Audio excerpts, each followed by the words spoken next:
बिस्मिल्लाहिर्रहमानिर्रहीम। कौमी सलामती कमेटी का इजलास हो गया रात को, उसमें भी एक लफ्ज़ जारी बताया गया कि मुशावरत जारी रहेगी। तो ज़ाहिर है इसका मतलब ये था कि कोई कंक्लूडिंग फैसला शायद अभी नहीं हो सका। उसकी वजह ये है जब आप अपोजिशन को निकालेंगे तो अपोजिशन के बगैर तो ये मामला हो नहीं सकता। और अपोजिशन कह रही है कि जब तक इमरान खान को डायरेक्टली इन्वॉल्व नहीं करेंगे हम किसी किस्म की ब्रीफिंग या टॉक्स के अंदर नहीं जाएंगे। लेकिन बात यहां तक नहीं रही, लगता है कि अपोजिशन जरा अग्रेसिव मूड के अंदर दिखाई दे रही है। कैसे? वो इस तरीके से कि रात को अपोजिशन ने फौरी तौर पे एक जो इजलास है वो कॉल किया, और ये जो इजलास है वो हुआ महमूद खान अचकजई की जो इस्लामाबाद में रिहाइश गाह है वहां पर, और तरीके तहफ़्ज़ आईन पाकिस्तान का ये इजलास था और ये हंगामी इजलास इसको करार दिया गया।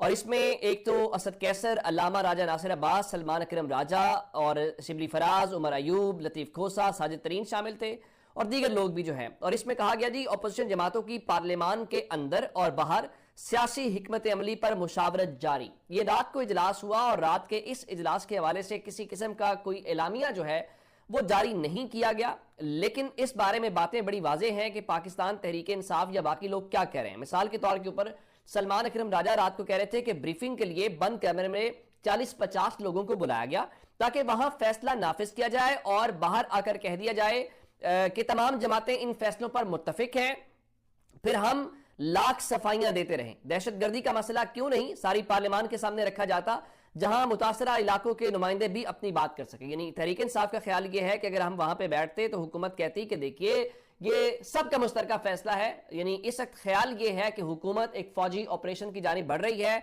इससे पहले हमने देखा कि जो राना एहसान अफजल है उन्होंने इस बारे में बात की कि जल्द इसका ऐलान हो जाएगा, और रात को ही जो वफाकी वजीर हैं और वो ये कह रहे हैं कि जो दहशतगर्दी को जड़ से उखाड़ने के लिए हुकूमत जो है वो ऑपरेशन का फैसला कर चुकी है। अगर हुकूमत ऑपरेशन का फैसला कर चुकी है तो फिर मेरा ख्याल है हुकूमत को आगे बढ़ना चाहिए, फिर उसके लिए उन्हें अपोजिशन की सपोर्ट नहीं चाहिए होगी। और ये अलग बात है कि अपोजिशन के साथ अवामी सतह के ऊपर कितनी हिमायत है, मेरा ख्याल है उसको बॉदर नहीं किया जाएगा। अब हुआ ये सिर्फ अपोजिशन नहीं, गवर्नमेंट के अंदर भी लोग बात कर रहे हैं। कल आर्मी चीफ ने जब ये कहा कि कब तक हम ये जो गवर्नेंस के गैप्स हैं इनको पाक फौज के जरिए और शहादतों के जरिए या खून के जरिए फिल करते रहेंगे, तो रात को राना सनावला कुछ और बात कर रहे थे और वो कहते हैं डेवलपमेंट और जो गवर्नेंस की खामी को दहशतगर्दी से नहीं जोड़ा जा सकता। यानी जो बात आर्मी चीफ ने की है राना सनावला उसके बिल्कुल उलट बात कर रहे हैं।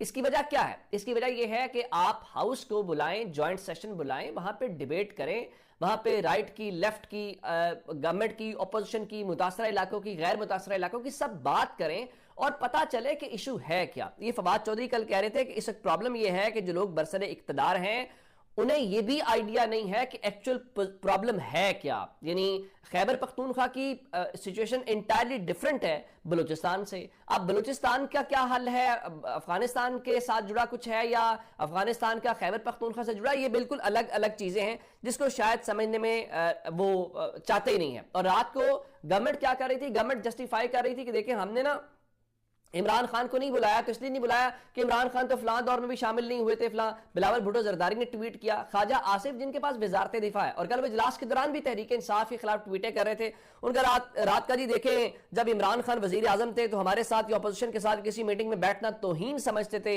हिंदुस्तानी तैयारा जब गिराया तो भारतीय जारहियत के मुतल्लिका मीटिंग में बैठने से इनकार कर दिया। जब दहशतगर्दी से के मुतल्लिक सिक्योरिटी कमेटी मीटिंग हुई तो फैजल बाजवा ने मीटिंग कंडक्ट की, इमरान खान ने शमूलियत से इनकार किया। मुतअद्दिद मीटिंग्स कानून साजी पर हुई, हमेशा शिरकत से इनकार किया और अपोजिशन के साथ बैठना तौहीन समझा।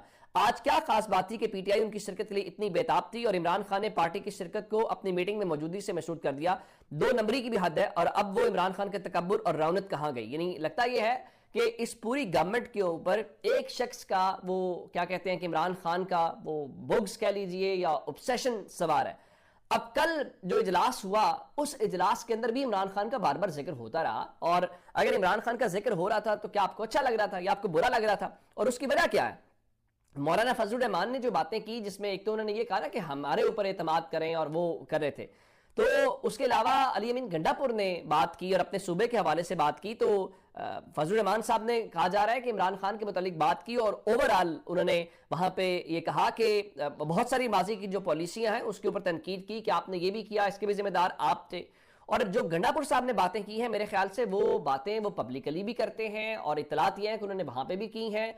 تو وہ برا تو لگا ہوگا اور برا لگے گا بھی. اور اس کی وجہ کیا تھی؟ وہ کہہ رہے تھے کہ دیکھیں ادارے اور عوام کے درمیان ایک خلیج ہے, اس خلیج کو کم کرنے کے اوپر انہوں نے زور دیا, اور عوام کے اندر جو غم و غصہ پایا جاتا ہے انہوں نے اس ایکسپریشن کا اظہار کیا, اور انہوں نے وہ لائن لی جو عمران خان نے بھی لائن لی, اور جو آج رپورٹ بھی ہوئی. عمران خان بھی یہ بات کر رہے تھے کہ افغانستان دشمن ملک نہیں ہے, افغانستان کو دشمن نہ بنایا جائے. دیکھیں سگے بھائیوں میں بھی تنازع ہو سکتا ہے, اختلافات ہو سکتے ہیں, لڑائی جھگڑا بھی حتیٰ کہ ہو سکتا ہے, لیکن ڈزنٹ مین کہ آپ اس کو دشمن ڈکلیئر کر دیں. کیا افغانستان کو آپ انڈیا بنانا چاہتے ہیں؟ یعنی اب میں اس کی مثال دیتا ہوں. پچھلے دنوں کیا ہوا کہ ایک سٹرائک کی ایران نے پاکستان کے اندر, چند گھنٹوں کے اندر پاکستان نے ایران کے اندر سٹرائک کی, لیکن کیا ہم ایران کو اپنا دشمن کہیں گے؟ ہم نہیں کہیں گے. کیا ایران ہمیں اپنا دشمن کہے گا؟ نہیں کہے گا. یہی پوزیشن یہاں پہ ہے کہ دشمن نہ ڈکلیئر کیا جائے. یہ کوئی نہیں کہہ رہا کہ افغانستان کی سرزمین پاکستان کے خلاف استعمال ہونی چاہیے, بالکل استعمال نہیں ہونی چاہیے. ہمیں اس پہ بولنا چاہیے, ہمیں ریزسٹ کرنا چاہیے, ہمیں ریاکٹ کرنا چاہیے, لیکن اس کا ہرگز مطلب یہ نہیں ہے کہ ہم کوئی لڑائی لڑنا شروع کر دیں. لڑائی سے مراد یہ ہے کہ ہم ایک دشمن بنانا شروع کر دیں, ہمارے کنسرنز پہنچائیں. ہمارے پاس بہت سارے جائز لوگ ہیں جن کو ہم استعمال کر سکتے ہیں, ان کا اثر و رسوخ ہے, ہم بہت سارے ذریعوں سے طریقوں سے دباؤ ڈال سکتے ہیں, ہم اس کے اوپر جائیں. ہم کیوں نہیں کہہ رہے؟ دیکھیں اس کا مطلب ہے کہ جو آپ نے مشرق کے بارڈر کے اوپر رکھا ہے وہی مغرب کے بارڈر کے اوپر بھی رکھیں گے. آپ ایک وقت میں کتنے محاذ کھول سکتے ہیں؟ آپ نہیں کھول سکتے, اور یہ کوئی سینسیبل بات بھی نہیں ہوگی, کوئی پالیسی سازی بھی نہیں ہوگی. اسی لیے آپ جو خارجہ پالیسی ہے اس کو بھی پارلیمنٹ کے اندر لے کے آئیں. تو پھر اب کیا ہوا؟ ایک تو یہ ہوا, دوسرا یہ سن لیجئے کہ اب آج جو ہے وہ خیبر پختونخوا کے جو 3 اضلاع ہیں ان میں ایک بار پھر وہ کرفیو لگ گیا ہے. صبح 6 سے شام 6 بجے تک کرفیو رہے گا, اور شہریوں کو کہا گیا کہ آپ باہر نہ نکلے. کون کون سے ہیں؟ جنوبی وزیرستان اپر ہے, شمالی وزیرستان ہے, اور ٹانک میں جو ہے وہ کرفیو آج صبح سے آگے رہے گا. اور ہم جو ہیں وہ میرے خیال ہے کہ اس چکر میں پڑے ہوئے ہیں ایک دوسرے کو فکس کیسے کرنا ہے, تحریک انصاف کو کیا کرنا ہے, فلاں کو کیا کرنا ہے. کیا اس سے آپ کا ٹارگٹ حاصل ہو جائے گا؟ میرا خیال نہیں ہوگا. اب آپ ٹارگٹ کیا کر رہے ہیں؟ آپ یہ کر رہے ہیں کہ عمران خان سے ملاقاتیں کیسے روکی جائیں, کیسے چیزوں کو کنٹرول کیا جائے. ایک تو ہمارے یہ جو 26ویں ترمیم ہے اس کے ذریعے سسٹم پورے کا پورا دبا لیا گیا. لاہور میں جو ابھی حال ہی میں 26ویں ترمیم کے نتیجے میں جج بنی ہے جسٹس ابر گل خان جو ہیں, انہوں نے ایک ایسا معاملہ جو ایک شہری عفان محمود کی گمشدگی کا کیس ہے اس کے حوالے سے جو کورٹ آرڈر دیا ہے, بندے کا دل کرتا ہے بندہ نا سر پیٹ لے دیوار میں مارے کہ کیسے پاکستان ہو گیا. وہ فرما رہی ہے جی سیکٹری دفاع ایک لیفٹنٹ جنرل ہے, آئین کے مطابق کسی فوجی اہلکار کے خلاف حکم نہیں دیا جا سکتا.